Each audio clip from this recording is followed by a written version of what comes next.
Well, it's a close contest in Antigua at the end of day 2 of the 6th test. The West Indies are just 1 run behind. Trouble is, they've still got all 10 wickets intact.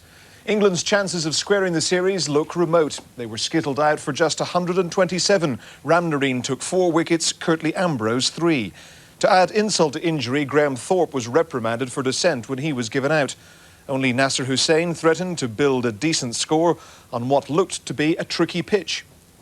2 hours of batting from the West Indies soon scotched that theory. Openers Lambert and Wallace hammered the bowlers all over the ground, rattling up 126 at a rate of 5 and over. The weather was a problem on the first day, but the sound of falling wickets, not rain, dominated the second. There was no shelter for the batsmen. Ambrose got them going. Rose nipped Stewart in the bud. Ram Narine turned the match inside out after lunch. Thorpe was severely reprimanded at close of play when he took his time to walk, though the ball had hit bat first. Hussain had no cause for complaint. It was Roland Holder, after all. Russell and Ramprakash followed inside the next 10 balls. Caddick and Fraser were the last to go. 127, a long way short of the 250 England had hoped for, especially as Wallace and Lambert launched into England from the off. They were unstoppable. Atherton did get in the way once, but Wallace treated that stroke of fortune with a stroke of genius. England seemed bewildered at times, though it was breathtaking. They brought up the 50 in just over half an hour in 44 balls, and they showed no sign of slowing down. They became only the third 100 West Indies opening partnership in 58 tests. They closed just 1 short of England's total. That at least saved the tourists some embarrassment, as bad light brought an end to another bad day at the office. Ollie Foster, Sky News. Back for England after the 3rd day of the final test in Antigua. The West Indies put on 325 runs in the day. They finished on 451 for 5, with the highlight of first test century for Clayton Lambert. The lead now stands at 324. It's Mike Atherton's 30th birthday tomorrow. It's doubtful that he'll have much to celebrate. England spinners kept the West Indies at bay for 20 minutes. And once they got going, Lambert and Wallace took some stopping. Even if Lambert's new nickname should be Lucky, Stewart the first culprit. England did get Wallace, though. He played Headley onto his own stumps, 8 short of his century. Lambert continued to lead a charmed life.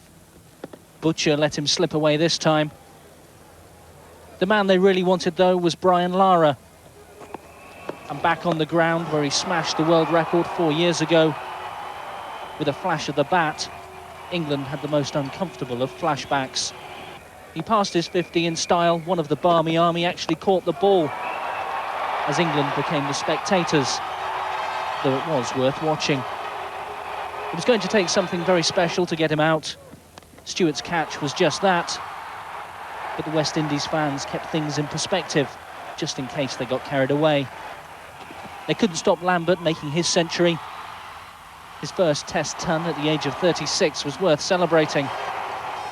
Wickets for Mark Ramprakash are just as rare.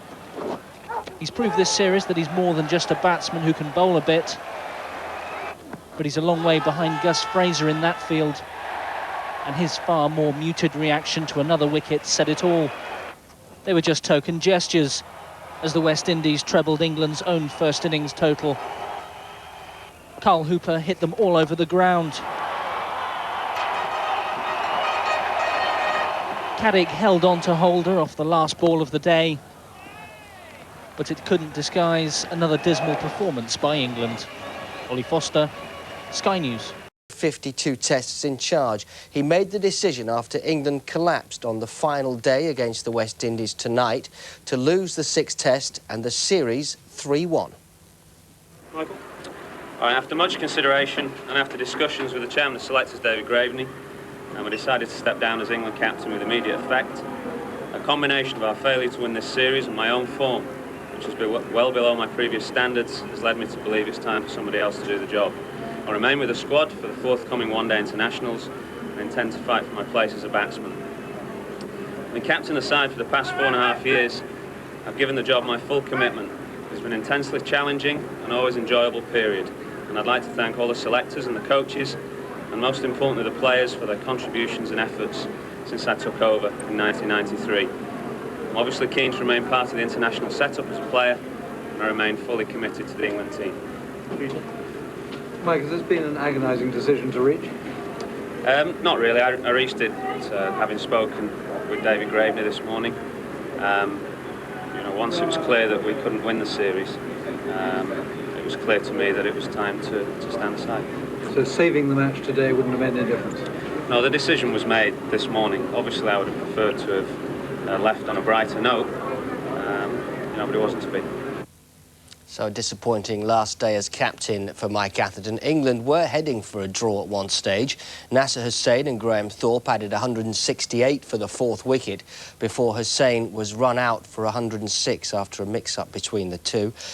England then lost their last 7 wickets for just 26 runs. They were all out for 321. The West Indies winners by an innings